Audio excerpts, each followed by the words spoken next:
We've been discussing the question of whether a pharmacist can engage in conscientious refusal to fill prescriptions for contraception. A commonly proposed solution to this problem is to allow the objecting pharmacist to refuse, provided that there is another pharmacist present who can and will fill the prescriptions. The idea is that the objecting pharmacist could just hand the prescription off to another pharmacist who would then fill it. But it's not quite that simple. Healthcare providers who have moral objections to doing certain things, like filling prescriptions or performing certain procedures, also often have moral objections to referring a patient to someone else who will. Or, we might say, the pharmacist who hands the prescription over to someone else to fill may still see himself as complicit in the action that he thinks is morally wrong. This concept of complicity is both important and complicated, so let's take some time to think about what it means. Roughly speaking, I am complicit in your action when I help you perform it in such a way that it becomes my action too. Let's take an obvious example. Suppose you plan to rob a bank. You offer to split the money with me if I help out by driving the getaway car, and I agree. I'm obviously complicit in your action.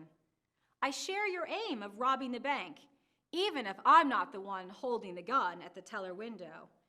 And I'm a key player in the success of the plan. If we were caught, I'd be charged with the crime alongside you. But complicity is not usually so clear-cut as this bank robbery example. Often, it's very hard to determine when providing assistance to someone whose plan you think is wrong counts as being complicit in that plan.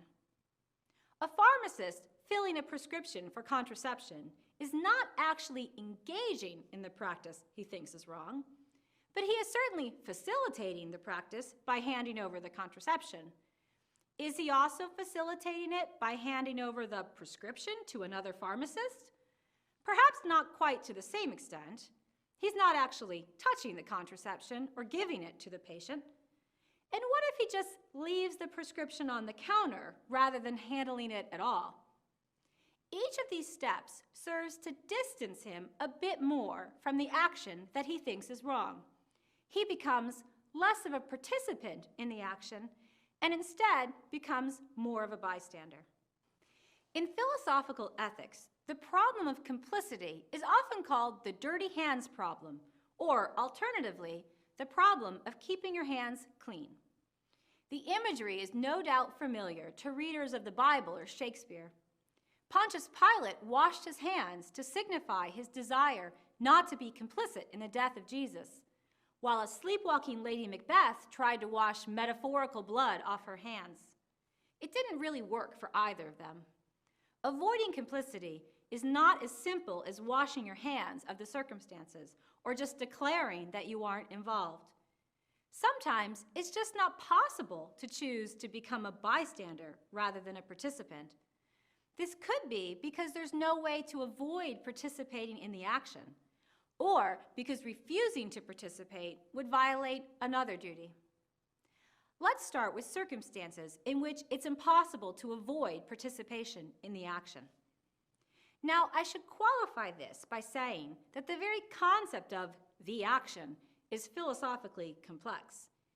Indeed, if we think of the action of helping a woman obtain contraception very broadly, all kinds of people are participating in it. The cashier who rings up the sale, the cab driver who takes her to the pharmacy, even the employees of the company that made the paper on which the prescription was written. In this broad sense of an action, we're pretty much all participants in everyone else's actions. Choosing to become a bystander isn't really a practical option. Now, choosing to become a bystander may not always be a morally permissible option either. If I am the only person nearby while you are drowning, I can't just hand off the job to someone else. There is no one else. It would clearly be wrong for me to refuse to rescue you on the grounds that I don't want to be involved. This is even more the case if I'm the pool's lifeguard. Sometimes we can't just abdicate the position of a participant in the action. As we've discussed in previous videos, healthcare providers have very pressing moral duties toward their patients. They are not required to do everything that their patients want, but they also cannot abandon them.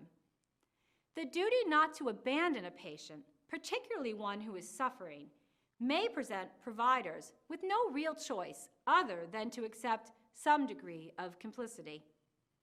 Many people who accept a physician's right to refuse to perform a purely elective abortion think that matters change when the woman's health is seriously threatened by the pregnancy.